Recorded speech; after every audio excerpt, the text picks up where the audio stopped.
Assalamualaikum warahmatullahi wabarakatuh. Bismillahirrahmanirrahim. Alhamdulillahi rabbil alamin. Wassalatu wassalamu ala asyrafil anbiya wa imamil mursalin Sayyidina wa habibina wa maulana Muhammadin wa ala وصحبه أجمعين حسبنا الله ونعم الوكيل نعم المولى ونعم النصير ولا حول ولا قوة إلا بالله العلي العظيم اللهم انفعنا بما علمتنا وعلمنا ما ينفعنا برحمتك يا أرحم الراحمين آمين يا رب العالمين. Al-Mukarramun, seluruh pengurus DKM Musola Raudhatul Hasanah, Ketua DKM Bapak Slamet Riyadi, seluruh para tokoh masyarakat, Bapak RW, Bapak RT, seluruh para sesepuh, seluruh jamaah, mohon maaf tidak disebut nama satu persatu tanpa mengurangi takzim. Semoga kita semua senantiasa Allah sehatkan lahir batin kita, Allah tambah-tambah keberkahan hidup kita, Allah istiqomahkan kita di dalam kebaikan dan kelak diwafatkan dalam keadaan husnul khotimah. Amin ya rabbal alamin. Alhamdulillah wa syukurillah. Pada kesempatan malam hari ini kembali Allah ringankan kaki kita, Allah lapangkan hati kita, bisa duduk di taman surganya Allah, yaitu majelis ilmu, melanjutkan kajian kitab Irsyadul Ibad. Irsyadul Ibad, sebagaimana di awal saya sampaikan, artinya petunjuk bagi hamba-hambanya Allah.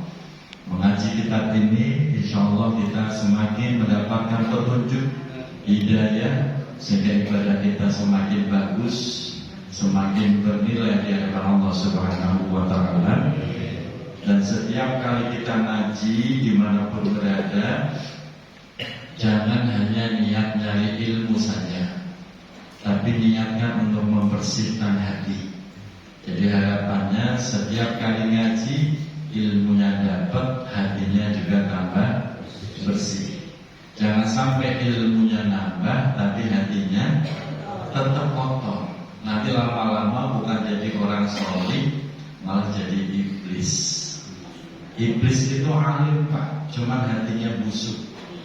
Nah, semoga ilmu kita nambah, hati kita juga bersih, sehingga menjadi hamba yang solih di hadapan Allah Subhanahu wa Ta'ala. Melanjutkan kita Irsyadul Ibad pada pertemuan yang lalu, yaitu Rasulullah kedatangan malaikat Jibril dalam perwujudannya sebagai manusia. Maka Jibril bertanya yang pertama tentang apa itu Islam, sudah kita bahas. Yang kedua juga bertanya apa itu iman. Kita lanjutkan yang tentang iman.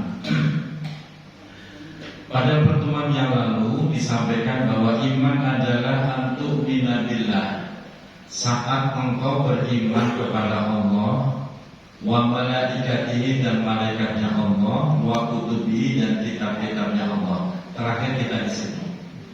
Kitab-kitab Allah yang samawi, kitab Allah yang samawi, yang wajib kita imani itu 4: Zabur, Taurat, Injil, Al-Quran. Kita mengimani bahwa kitab itu benar-benar turun langsung dari Allah. Adapun kitab Zabur, Taurat, Injil, kita hanya sebatas mengimani, tapi tidak ada kewajiban mengamalkan isinya. Beda dengan Al-Quran. Kita wajib mengimani Al-Quran dan wajib mengamalkan kandungan Al-Quran. Itu perbedaannya Pak. Jadi kalau Bapak ketemu kitab Injil yang original, memang ori Pak, belum ada perubahan, itulah yang wajib kita imani. Ya tahu sampai sekarang masih ada apa enggak yang ori? Nah, itu masih dipertanyakan. Tapi kalau Al-Quran dijamin ori Pak. Karena inilah perbedaan kitab dulu dengan kitab Al-Quran. Karena Al-Quran Allah sendiri sudah menyatakan, Inna nahnu nazzalna al-Quran wa inna lahu lahafizun. Kami yang menurunkan Al-Quran, maka kami pula yang akan menjaganya.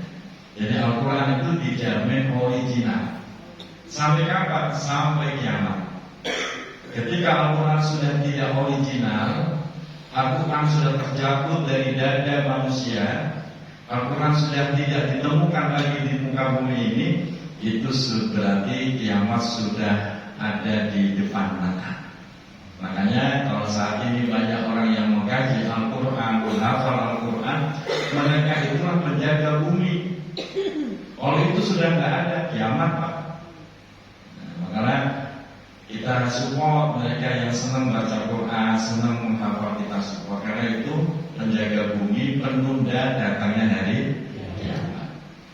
Nah, itu iman kita terhadap Al-Quran. Satu, mengimani bahwa Al-Quran itu adalah wahyu dari Allah, bukan bikinan manusia, bukan bikinan Nabi Muhammad. Yang kedua, kita meyakini Al-Quran sepenuh hati, secara totalitas. Nggak boleh pilih-pilih. Yang ini aja ayat ini saya iman, yang itu makanya meragukan. Ngomong begitu itu menyebabkan kekufuran. Jangankan mengingkari satu surah, mengingkari satu ayat, mengingkari satu huruf, itu menjadi murtad, Bapak Ibu. Makanya kenapa dalam Al-Quran itu harus benar-benar, bagi penghafal Quran itu benar-benar menghafal, dia tahu persis bentuk tulisannya bagaimana, harokatnya bagaimana, hurufnya bagaimana. Dia tahu persis letaknya di mana, pojok mana, baris keberapa, itu tahu persis. Karena memang kita diajari begitu menghafal. Tujuannya apa?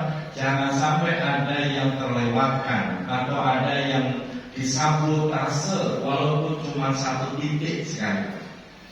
Ya, kita kalau Al-Quran kalau ketahuan ada yang sabotase, pasti ketahuan. Nah, dulu pernah itu terjadi di Jawa Timur, Pak.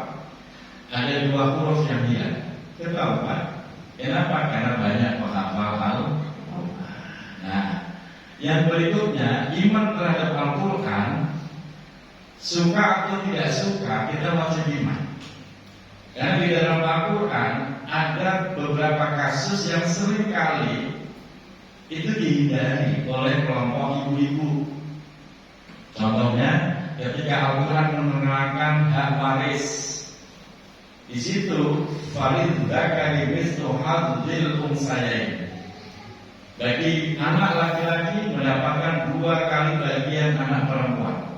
Ayat ini terasa berat bagi ibu-ibu kaum perempuan, merasa tidak diperlakukan adil. Kok bisa laki-laki dapat 2, perempuan dapat 1? Ini biasanya jadi polemik. Merasa Quran tidak adil. Padahal itu letak keadilan Bapak Ibu. Kalau kita pahami bersama, kenapa anak laki-laki berat dapat 2? Karena anak laki-laki bertanggung jawab terhadap nafkah orang tuanya yang sudah tidak bisa nyari nafkah. Pak Haji Samsuri mah tenang aja. Ada anak lagi. Gitu. Umpamanya orang tua sakit, tanggung jawab anak lagi. Orang tua harus butuh biaya banyak, tanggung jawab anak lagi. Bahkan orang tua yang mau nikah lagi sekalipun, tanggung jawab anak lagi.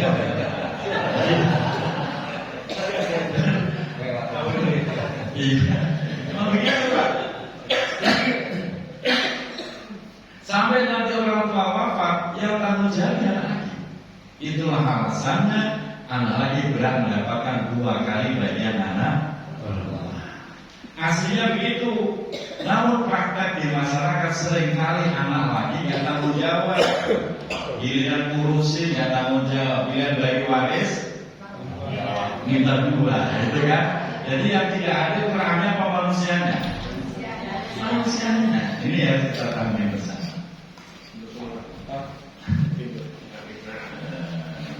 Jangan.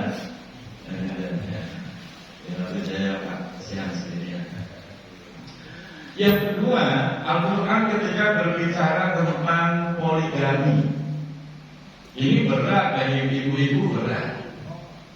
Maksud saya begini, ketika ibu merasa berat dengan konsep poligami, silakan, tapi jangan mengkufuri ayat Al-Quran. Bilang ke suami, ya, saya percaya Quran itu benar, tapi urusan poligami jangan sekarang. Kalau buat mati silahkan poligami. Nah, gitu ya. Kalau ibu bilang saya nggak percaya dengan poligami, saya nggak percaya dengan ayat itu, ya murtad kita. Yang memang ayatnya ada. Nah, ibu kasih sini yang sendiri memahami. Maka saya ajarkan, silakan ibu melarang suami poligami, tapi jangan menolak ayat itu. Kalau menolak, berarti menolak Al-Quran, itu jatuhnya murtad. Jelas ya ibu ya. Kalau bapak mah diuntungkan, gimana bapak siap poligami? Insyaallah. Siap. Kalau poligami jangan kopi di rumah, takut dikasih cyanida. Nah, itu cara kita memahami Al-Quran. Jadi walaupun mungkin berat, tapi kita tetap mengimani. Kadang-kadang kita berat karena mungkin pemahaman kita yang belum nyampe. Begitu dan namanya, oh ternyata Al-Quran itu adil. Baik, itu cara kita mengimani Al-Quran. Yang berikutnya, wa rusulihi, kita wajib mengimani Rasul-Rasulnya Allah. Rasul yang wajib diimani itu 25. Nabi belum tentu Rasul. Kalau Rasul sudah pasti jadi Nabi. Apa perbedaannya? Kalau Nabi itu banyak, Pak. Dan Nabi itu tidak ada kewajiban berdakwah kepada satu kaum, tidak ada. Nabi itu hanya untuk diri sendiri. Contoh seperti Luqman Al-Hakim di dalam Al-Quran, itu Nabi, Pak, cuma bukan Rasul. Bahkan para mufassir juga menyatakan Maryam, ibunya Nabi Isa, itu juga Nabi, perempuan, cuma bukan Rasul. Terus ada lagi Dzulkifli dalam kasus Bani Israel pada zaman Nabi Daud, itu juga Nabi, cuma bukan Rasul. Alhamdulillah kita sudah jalan ke makam Nabi Dzulkifli, itu adanya di Mesir, Pak. Di situ ternyata berdampingan antara Luqman Al-Hakim dengan Dzulkifli, itu satu komplek. Kita bisa jalan ke sana. Kapan-kapan kita ke sana, Pak. Daftar, Pak. Kalau Amin daftar. Kalau Amin nggak daftar, kapan-kapan. Begitu caranya, Pak. Alhamdulillah kita sudah ziarah ke makam Imam Syafi'i, ke makam Imam Al-Bushiri yang punya burda. Itu adanya di Mesir, luar biasa, itu ulama di sana banyak sekali. Nah, Rasul yang wajib kita imani 25. Dari Nabi Adam terakhir Nabi Muhammad SAW.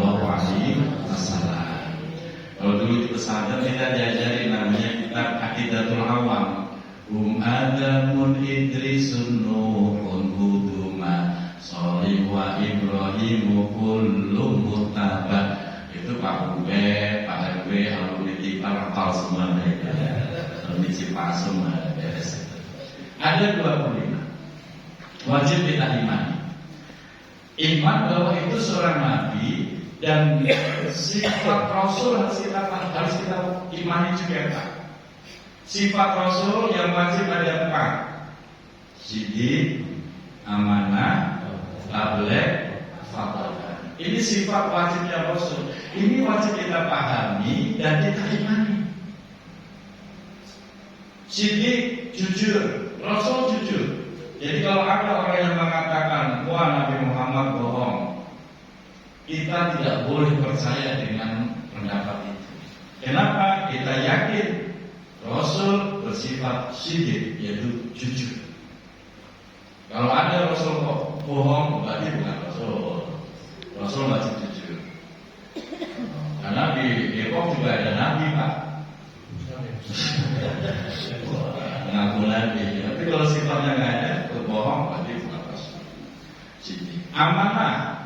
Rasul bersifat amanah, menyampaikan apa yang menjadi tanggung menjawabnya dalam risalah dakwah.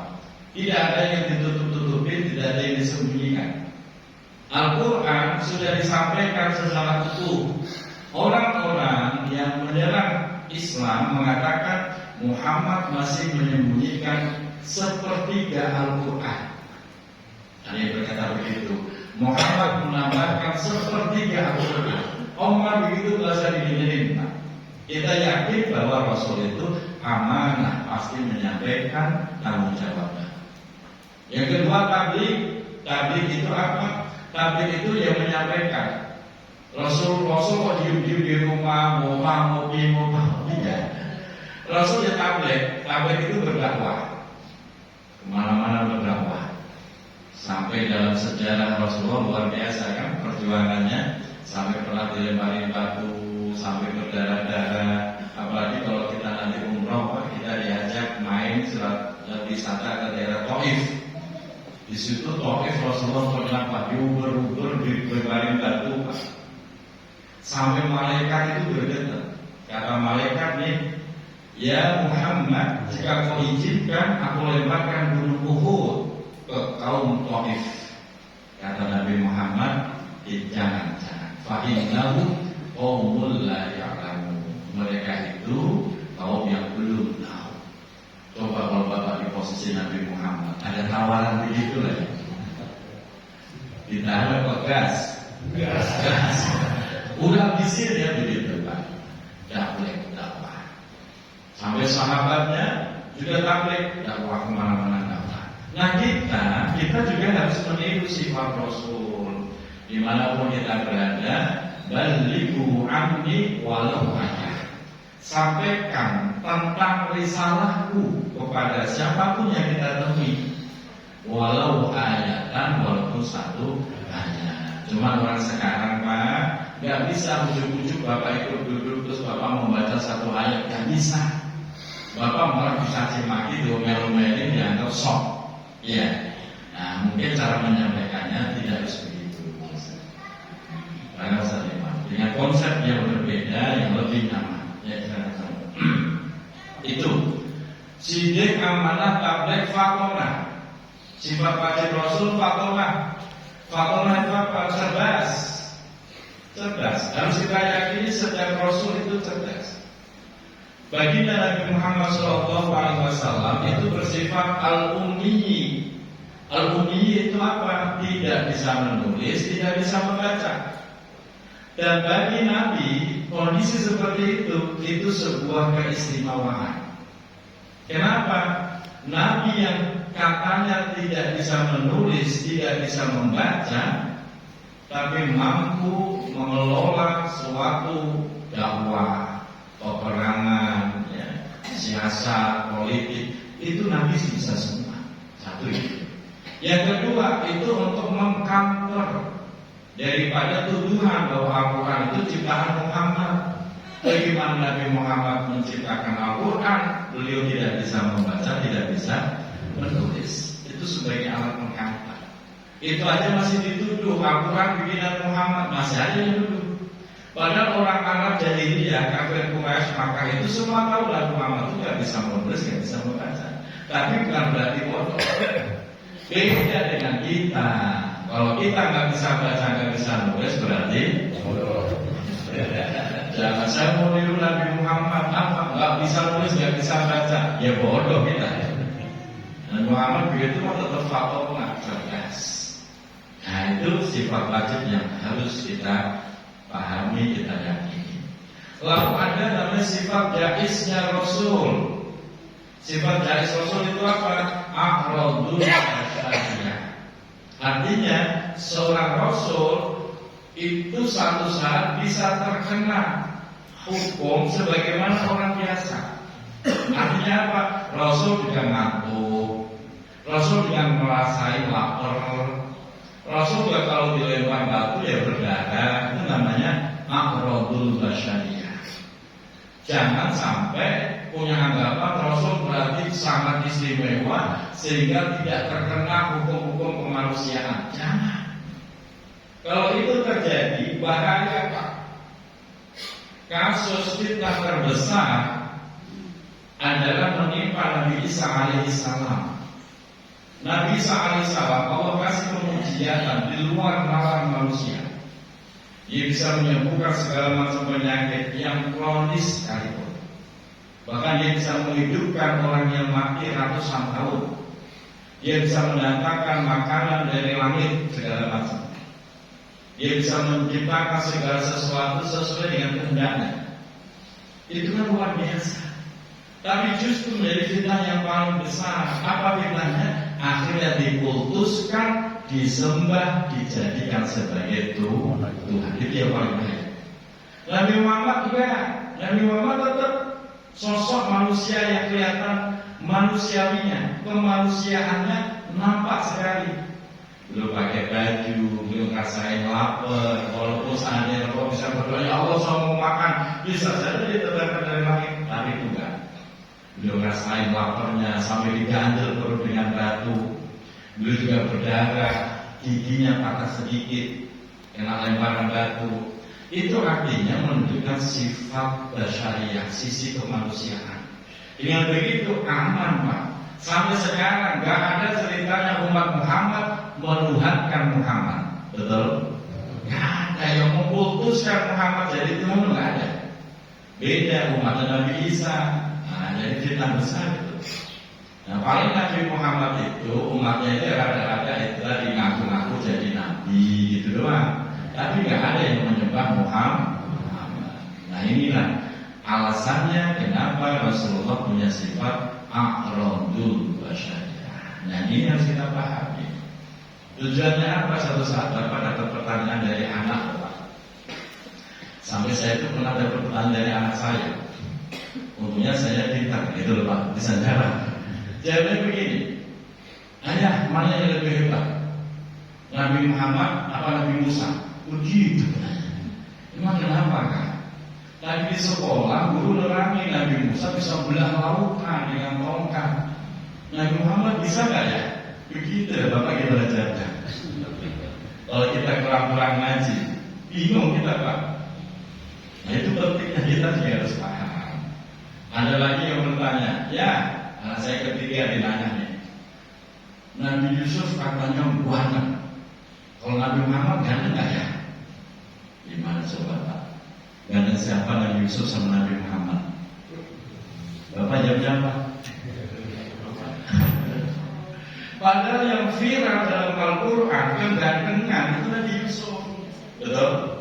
Sampai-sampai orang hamil aja dibacain Nabi Yusuf, nggak dibacain surah Muhammad kan? Padahal ada surah Muhammad di situ. Ini yang perlu kita berikan pemahaman. Cara jawabnya gimana? Gini Pak. Nabi Yusuf Allah kasih sifat jamal. Jamal itu apa? Ganteng. Kalau perempuan jamilah. Sementara Nabi Muhammad Allah sempurnakan sifat jalal. Jalal itu apa? Keagungan. Nabi Muhammad gantengnya lebih ganteng dari Nabi Yusuf. Cuma orang tidak berani mengekspos, tidak diviralkan. Kenapa? Tertutup dengan aura keagungannya, kewibawaannya. Sehingga kegantengannya nggak sempat diviralkan. Dan itu banyak kasus, banyak cerita. Sahabat itu kalau nggak ketemu Rasulullah sehari, rindunya luar biasa. Tapi setelah ketemu Rasulullah nggak berani natap wajahnya. Kenapa? Terlalu agung, nggak berani. Kangen tapi ketemu nggak berani lihat. Paling ngintip dikit-dikit. Kenapa? Jalalnya, keagungannya yang lebih menonjol. Beda dengan Nabi Yusuf yang menonjol apanya? Jamalnya, kegantengannya. Siapapun yang melihat langsung kopok-kopok. Memang begitu ayatnya. Falamma ru'aynahu akbarnahu wa qatta'na aydiyahunna wa qulna hasya ma hadza bashara. Setiap kali perempuan melihat Nabi Yusuf akbarnahu, dia teriak histeris sambil berkata, ma hadza bashara, ini bukan manusia. Sambil bandel begini, ini bukan manusia. Bayangkan. Ada nggak dirawatin orang paling ganteng membuat perempuan histeris? Nggak ada kan? biasa aja. Ini bayangin, wa qatta'na aydiyahum, perempuan ngiris tangannya itu nggak berasa. Karena takjub melihat kegantengan Nabi Yusuf. Ya. Suami ibu yang katanya ganteng, nggak ada apa-apanya. Tapi ternyata kegantengan Nabi Yusuf nggak ada apa-apanya dibanding Nabi Muhammad. Nah, kenapa kok nggak diekspos kegantengan Nabi Muhammad? Tertutup dengan sifat jalal keagungannya. Tapi Bapak lihat saya, ganteng apa agung, Pak? Bingung kan? Yang dua-duanya nggak ada. Jangankan melihat Nabi Muhammad, Pak, saya sebagai santri, ini kalau sowan ke kiai ini, saya nggak berani nampak gitu, nggak berani. Pasti kita nunduk, dia diajak bisa dia nunduk. Sesekali nggak dikit nunduk lagi begitu. Itu berhadapan dengan kiai aja kita nggak berani, apalagi berhadapan dengan baginda Nabi Muhammad. Nah itu cara kita menjawabnya. Nah itu kan penting, Pak. Kalau kita nggak siap dapat pertanyaan anak yang begitu, kita bilang apa? Bukan jangan banyak ngomong, masa begitu? Enggak. Nah ini cara kita mengimani Rasul. Yang berikutnya, wal yaumil akhir, mengimani hari akhir. Kita semua iman percaya bahwa ada hari yang namanya akhir. Hari akhir itu apa? Yaitu ditandainya dengan datangnya hari kiamat. Hari kiamat itu apa? Hari kiamat adalah hari kehancuran. Hari kehancuran. Dan dalam Al-Quran ya banyak sekali. Cuman nih Pak, kapan terjadinya hari kiamat? Orang siapapun gak ada yang tahu, termasuk baginda Nabi Muhammad SAW.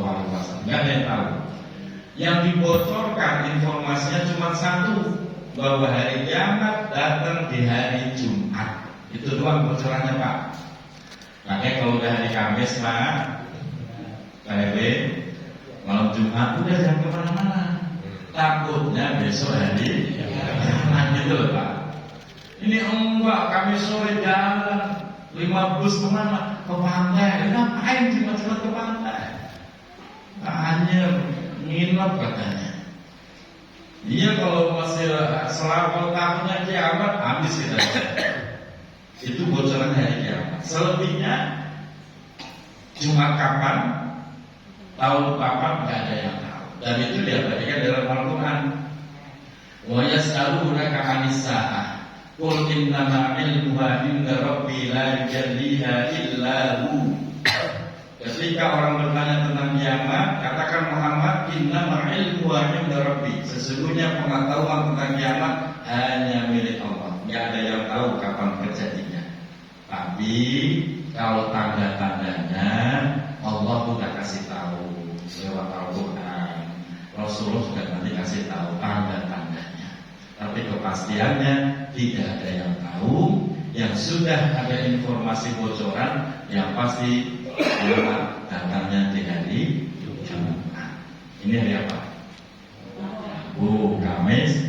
Nah, Kamis yang mana-mana tuh.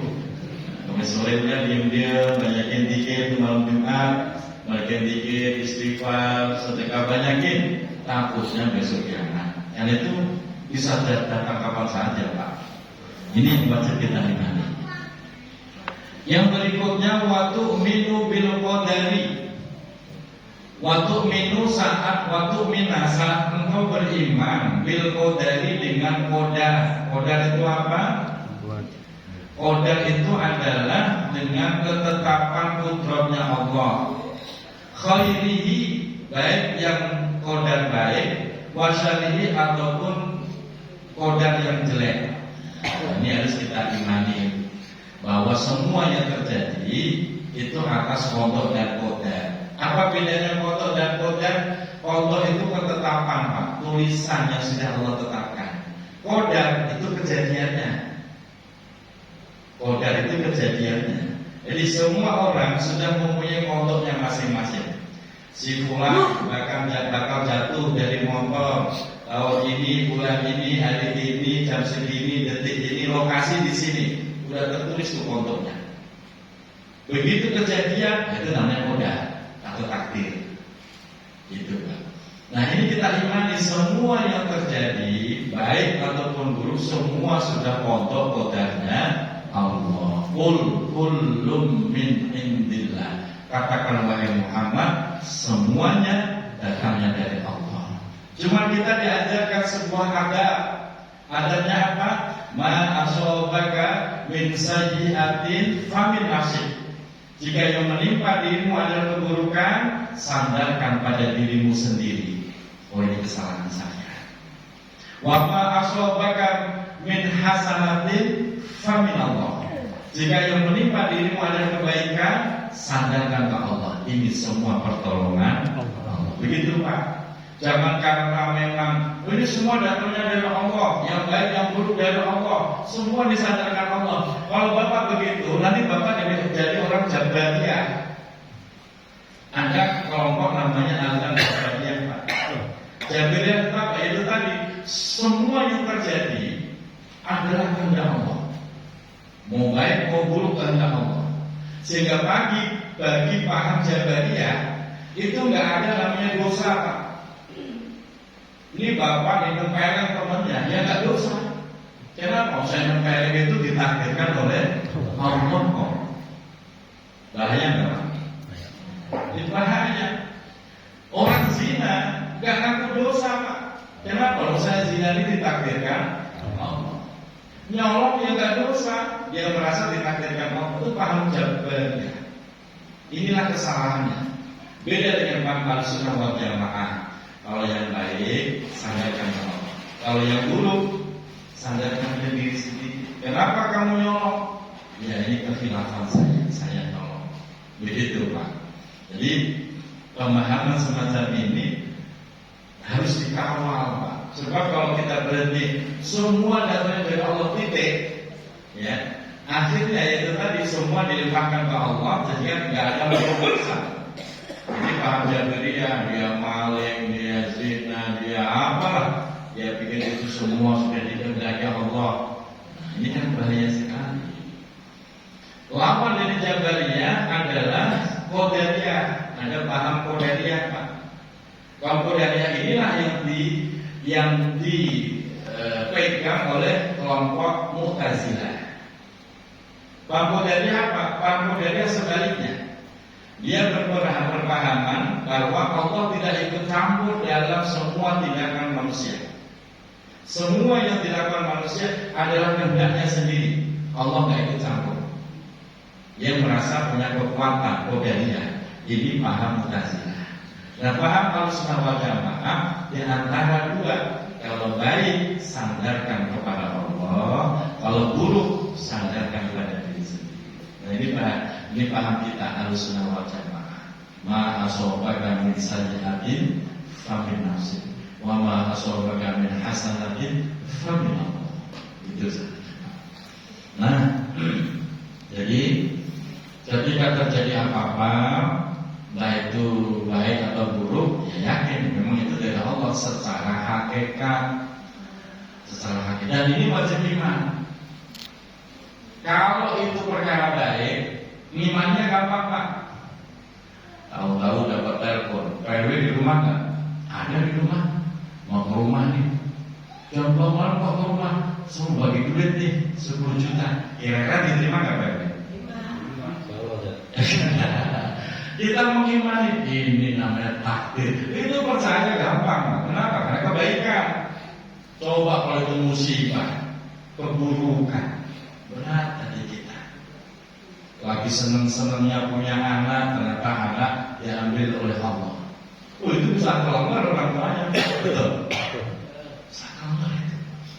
Bisa malah mencaci maki Allah itu. Bisa menyalahkan takdir sehingga muncul kalimat takdir itu kejam, gitu ya. Siapa yang menyanyikan Pak? Sisi Ratna saja. Akhirnya kan dipanggil sama MUI. Nggak boleh, takdir bukan kerja. Diganti. Ini cara kita paham. Makanya kita siapin mental Pak. Siapin mental apa? Yaitu kita pasti akan mendapati takdir baik dan takdir buruk. Itu pasti. Pasti Pak. Kita nggak bisa menghindar dari itu. Makanya Bapak siap-siap saja. Kalau saat ini Bapak mendapatkan takdir buruk, tenang, sabar. Karena biasanya habis takdir buruk datang takdir baik. Begitu juga Bu sebaliknya, kalau Ibu saat ini mendapatkan takdir baik, siap-siap. Karena biasanya nggak lama datang takdir akan terus bergulir begitu Pak. Makanya iman itu isinya cuma dua, syukur dan sabar. Kalau baik ya syukur, kalau buruk sabar. Dan perjalanan hidup manusia selalu di antara dua itu. Nggak mungkin terhindar dari salah satu, mesti terjadi. Dan ini sudah menjadi desainnya Allah. Dan ini yang harus kita imani. Kalau pas lagi normal begini, iman begitu dihajar masalah oleng itu orang ngeblank. Kenapa? Belum siap mentalnya. Nah, makanya kita iman, kita ngaji, kita siapin hati kita, mental kita, iman kita. Satu saat dapat masalah kita udah siap. Inna lillahi wa inna ilaihi raji'un. Sabar. Jangan mau enaknya terus, karena itu nggak mungkin, gitu Pak. Ini yang wajib kita imani. Orang laki-laki yang bertanya itu menjawab, "Sodaqta, engkau benar wahai Muhammad." Dia yang bertanya, dia pula yang membenarkan. Kembali laki-laki tadi berkata, Fa'akhbir, maka kabarkanlah nih kepadaku wahai Muhammad, anil ihsan, tentang ihsan. Di dalam agama kita ada 3 pilar: iman, Islam, ihsan. Dan ini semua harus kita kerja, kita capek. Dengan apa ya? Dengan perjuangan dalam ibadah kita. Kabarkan kepadaku tentang ihsan. Rasulullah menjawab, "Anta'budallaha ka'annaka tarahu, fa illam takun tarahu fa innahu yaraka." Anta'budallah, yaitu saat engkau menyembah Allah, ka'annaka, seakan-akan engkau tarahu, melihat Allah. Ini kita terangin Pak, karena ini bahaya sekali kalau tidak diterangkan. Fa'illam takun tarahu, maka jika engkau tidak melihat Allah, yakinin fa'innahu yaraka, sesungguhnya Allah yaraka, melihat engkau. Itulah konsep ihsan. Nah, kita harus hati-hati Pak. Ketika kita memahami ihsan adalah saat engkau menyembah Allah seakan-akan engkau melihat Allah. Ini kalau tidak hati-hati bahaya. Nanti Bapak masuk dalam paham mujassimah. Mujassimah itu apa? Yaitu berhalusinasi atau memvisualkan Allah itu begini loh. Itu namanya mujassimah, sesat. Jadi nggak boleh Bapak sholatnya Allahu Akbar. Terus Bapak pengen ihsan ya, Bapak terus melakukan khayalan, memvisualkan Allah itu gede, tinggi, tangannya juga gede, hitam. Wah, kalau Bapak memberikan gambaran Allah seperti yang Bapak gambarkan dalam khayalan itu namanya paham mujassimah, dan itu sesat. Kenapa? Allah itu tidak seperti makhluk. Allah punya zat, tapi nggak bisa kita bayangkan. Kalau Bapak membayangkan Allah dengan bentuk yang kita bayangkan, berarti Bapak menganggap Allah seperti makhluk. Gitu. Makanya saya paling tidak setuju kalau di depan imam ditulisin Allah. Kadang-kadang kali-kali begitu Pak. Saya nggak setuju, kenapa? Takutnya imam sholat melihat tulisan Allah, dibayangkan itu adalah Allah. Kan bahaya Pak. Itu adalah Allah. Oh, itu sesat jadinya. Emang Allah seperti yang dituliskan begitu bentuknya? Kan enggak. Nah, makanya ini nggak boleh. Terus bagaimana caranya kita menyembah Allah seakan-akan melihat Allah? Caranya adalah menghadirkan keagungan Allah di dalam hati kita. Caranya gimana? Contoh Pak, ketika mulut kita mengucapkan Allahu Akbar, kita angkat tangan Allahu Akbar. Mulut kita mengucapkan Allahu Akbar, yang artinya Allah Maha Besar. Satu sisi kita meyakini saya maha kecil, saya gak ada apa-apanya, saya sangat lemah. Allah yang berkuasa atas diri kita. Itu namanya ihsan. Jadi jangan diartikan menggambarkan Allah sesuai dengan khayalannya masing-masing. Ya sesat semua jadinya. Makanya dalam dunia Torekoh Pak, murid ketika mau wirid yang dibayangkan itu wajah mursyidnya, wajah gurunya. Kenapa nggak langsung bayangin Allah? Emang bisa bayangin Allah? Ya bisa. Kalau Bapak maksain diri bayangin Allah tuh begini, malah sesat. Terus yang dibayangin wajah mursyid. Nanti kita malah menganggap mursyid itu enggak. Mursyid itu dibayangkan sebentar.